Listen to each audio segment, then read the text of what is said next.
Magandang araw mga bata. Ako si Teacher Jo, ang inyong guro sa araw na ito. Bago natin simulan ang ating klase, maaari bang magsitayuan ang lahat para sa ating panalangin? Sa ngalan ng Ama, ng Anak at ng Espiritu Santo. Amen. Ngayon, mga bata, bago kayo magsiupo, pakipulot muna ang mga basura at ihanay ang inyong mga upuan. Ngayon, magtatala ako kung meron bang lumiban sa ating klase. Magaling! Walang lumiban sa ating klase. Ako ay masaya dahila't kayo ay nandirito. Bago ang lahat, meron muna tayong mga alituntunin sa ating klase. Una, huwag maingay. Pag ang guro ay nasa harapan, dapat ay hindi kayo maingay.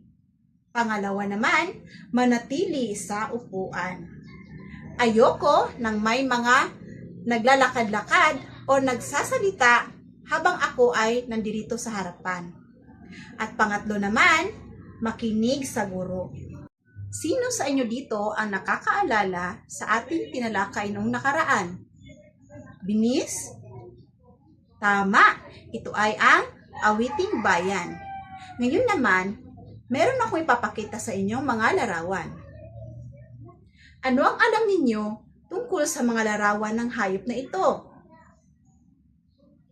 Ngayon, meron na ba kayong idea kung ano ang ating paksa sa araw na ito?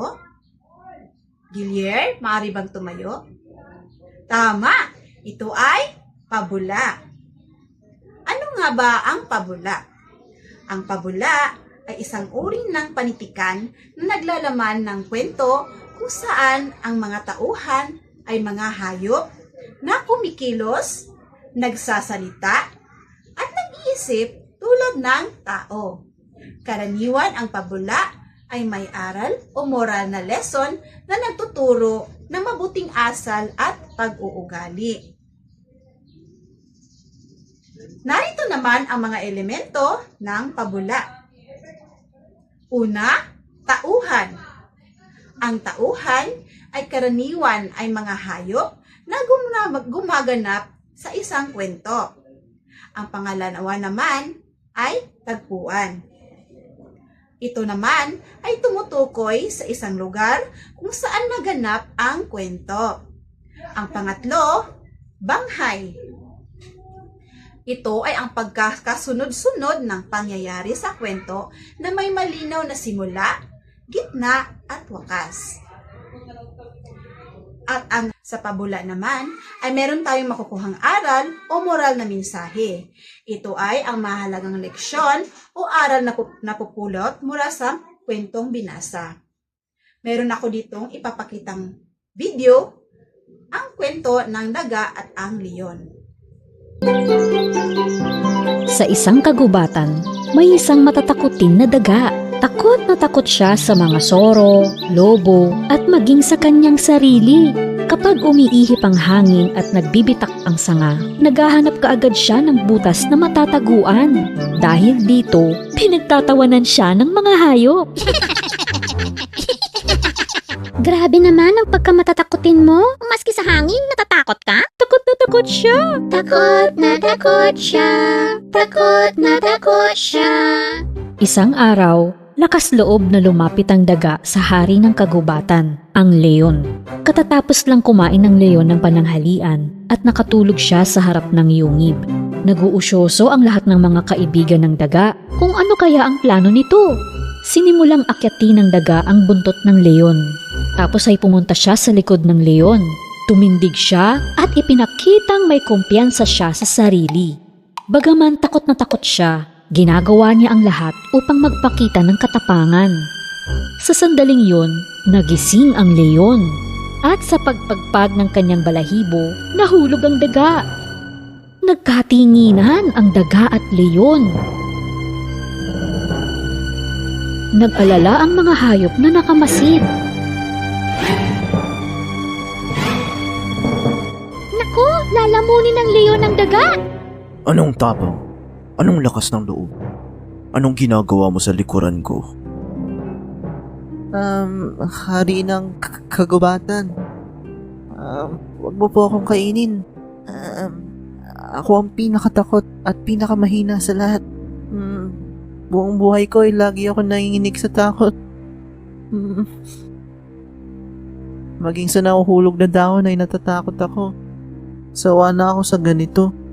Gusto kong mawala itong takot ko. Ikaw ang hari ng gubat. Kinatatakutan na mahayop ang ungal mo.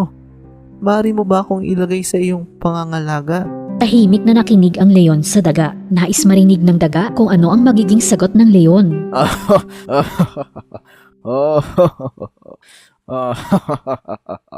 At bakit kita tutulungan? Bigyan mo ako ng isang magandang dahilan kung bakit hindi kita kakainin. Susuklian ko ang pagtulong mo. Pangako. Balang araw, matutulungan din kita. Umungal ang leon sa sinabi ng daga.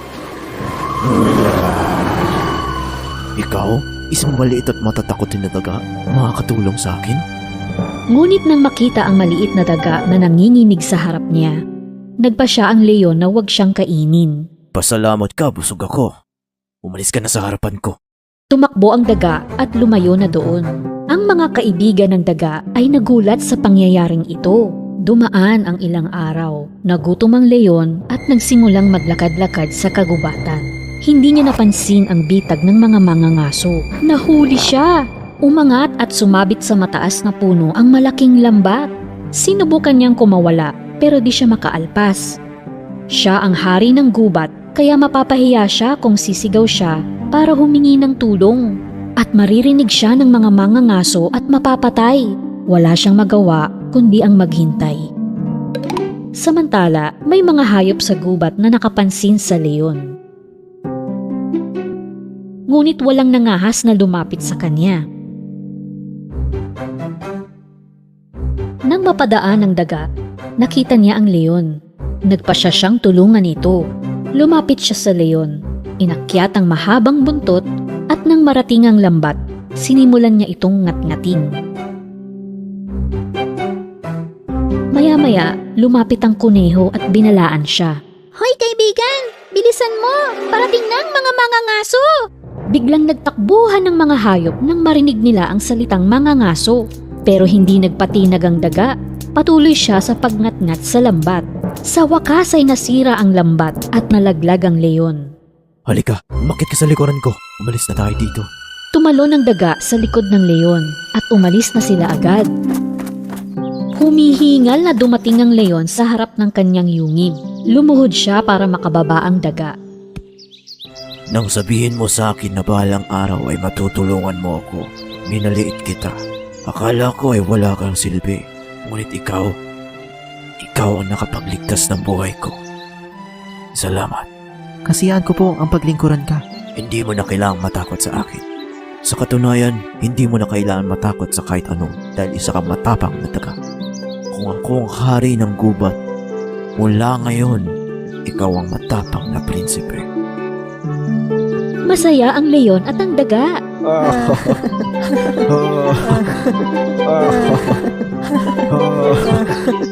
Lumabas ang mga hayop na nakakita sa nangyari at pinalakpakan ang matapang na daga. Naging matalik na magkaibigan ang leon at ang daga at payapa silang namuhay sa kagubatan magpakailanman. Nasiyahan ba kayo sa napanood ninyong video? Magaling! Dahil dyan, magkakaroon tayo ng gawain. Hahatiin ko ang klase sa 3 grupo at pumili kayo ng isang kwento. Isa sa dula ang isang eksena mula sa pabula na nagpapakita ng kabutihang loob. Bibigyan ko kayo ng 10 minuto para sa pagsasagawa. Tapos na ba mga bata? Magaling! May natutunan na kayo sa pinanood nating kwento kanina. Ngayon naman, may gagawin ulit tayo. Kumuha kayo ng isang papel at basahin ang pangungusap tungkol sa pabula. Isulat sapat lang ang tama kung wasto ang pahayag at mali kung hindi. Bibigyan ko kayo ng 5 minuto.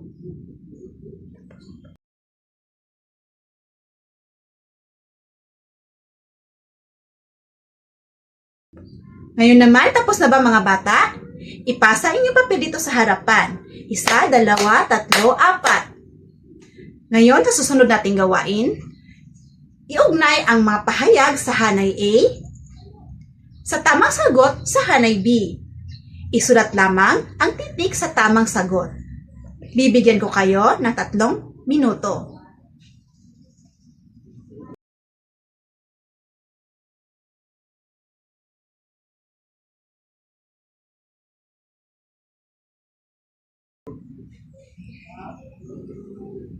Magaling mga bata!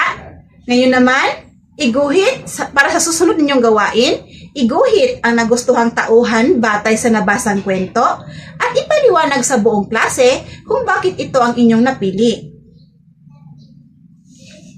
Magaling mga bata! Dahil dyan, alam ko na marami kayong tutunan sa ating paksa ngayon. Pero bago yan, magtatanong muna ako kung ano nga ang inyong naintindihan o natutunan sa ating klase. Ano nga ulit yung pabula, Jian? Tama! Bigyan natin siya ng Jollibee Club. 1, 2, 3, 1, 2, 3, Jollibee! Magaling! So ngayon, sa susunod nating gawain, ay basahin ang bawat tanong at binugan ang tamang sagot. Bibigyan ko kayo ng 5 minuto sa pagsagot.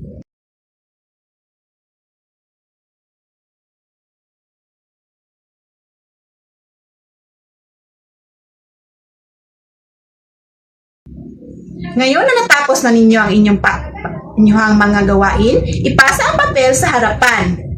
1, 2, 3, 4. Ngayon naman para sa inyong takdang aralin, sa isang buong papel, gumawa ng sariling pabula gamit ang sumusunod na mga elemento, yung tauhan, tagpuan, banghay, at aral. At ipasa ninyo sa susunod nating klase. Tapos na ang ating paksa ngayong araw na ito. Magsitayuan ang lahat. Paalam mga bata!